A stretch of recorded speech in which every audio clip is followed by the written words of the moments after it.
Emmanuel Le Chypre, il y en a un qui n'est pas content, c'est Donald Trump. Absolument. Il est très en colère et il veut punir l'Union européenne. Il menace de surtaxer les Airbus, mais pas que les Airbus. Il menace de surtaxer les Airbus, le vin européen, les produits laitiers venus d'Europe, l'huile d'olive, certains poissons. Qu'est-ce qui lui arrive? C'est toujours ça. Quand vous attaquez un bras de fer commercial, vous mettez plusieurs produits dans la balance. Là, il y a quand même une origine, il y a un point de départ, c'est quand même les avions, puisque son secrétaire au commerce, il dit quoi? Il dit la façon dont l'Europe subventionne Airbus fait perdre chaque année aux États-Unis 11 milliards de dollars, et notamment à Boeing, évidemment. C'est à peu près 300 appareils, c'est pas rien. Et donc, les États-Unis, ils disent on va mettre des droits de douane particuliers sur les avions, sur les hélicoptères, sur des pièces détachées. Alors, ça arrive quand même au moment où nos amis de Boeing sont confrontés à des difficultés liées à leur nouvel appareil. Donc, c'est sans doute pas lié. Mais il faut savoir que ce conflit commercial entre Airbus et Boeing, ça fait 15 ans que ça dure. Et c'est le plus vieux conflit commercial qui existe au monde. À l'Organisation mondiale du commerce, il se prononce régulièrement. Et alors, ce qui est fascinant, c'est qu'évidemment, il tape un coup sur l'un, un coup sur l'autre. C'est-à-dire qu'évidemment, dans cette affaire... parce que les États-Unis ne subventionnent pas Boeing. Bien sûr que si. Bien sûr que si. Et que donc, ce qui se passe, c'est que... Quelles leçons viennent-ils nous donner à nous, Européens? L'Organisation mondiale du commerce a dit un coup, c'est vous, Boeing, qui respectez pas les règles qu'on vous a imposées. Un coup, c'est l'Europe. Donc, effectivement, là, on est dans une guerre un peu d'image. Vous croyez qu'il peut s'en prendre et surtaxer nos vins? Les vins français, les vins italiens, les vins espagnols, les vins venus d'Europe. Est-ce qu'il peut surtaxer tous les produits laitiers qui viennent d'Europe? Il l'a déjà fait. Alors, ce qui est paradoxal, c'est que, d'abord, attention, parce que l'enjeu sur les vins, etc., il est mineur par rapport à ce que Donald Trump et les Américains risquent de perdre en pénalisant Airbus.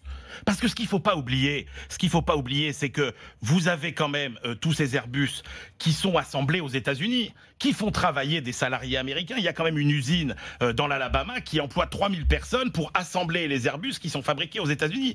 Donc, Donald Trump qui est censé... Il y a des Airbus qui sont fabriqués aux États-Unis. Bien évidemment, vous avez une usine dans l'Alabama à Mobile qui emploie 3000 personnes. C'est 17 milliards d'investissements chaque année. Airbus investit chaque année 17 milliards aux États-Unis. Donc, il n'a pas trop intérêt à faire le malin, Donald Trump. Donc après, surtout qu'il fait le malin. Il a fait le malin avec la Chine, il a reculé. Après, il peut faire le malin avec les produits laitiers. Là, il s'en prend à l'Europe. Alors, il y a un vrai sujet quand même. Là, pour le coup, l'arme de destruction massive des États-Unis contre l'Europe, c'est s'en prendre à l'automobile. Oui. Parce que là, pour le coup, il y a un déséquilibre des échanges qui est absolument phénoménal. Il faut savoir que on vend chaque année aux États-Unis et les constructeurs européens 37 milliards de dollars de voitures, alors qu'on n'en achète que pour 5. C'est pas de notre faute s'ils ont des bagnoles qui ne nous intéressent pas. Elles sont pas compétitives, leurs voitures. Et donc là, pour le coup, et notamment, je peux vous dire que les constructeurs allemands, qui par ailleurs, pour plein de raisons aujourd'hui, ont très peur de ce qui se passe avec le moteur électrique sur lesquels ils sont pas bons, etc. Si jamais l'Amérique prenait des sanctions sur l'automobile, là, pour le coup, pour les Européens, ce serait très fort. Mais on a vu avec la Chine, il faut savoir résister aux pressions américaines. Il faut que l'Europe soit unie pour ça. Absolument.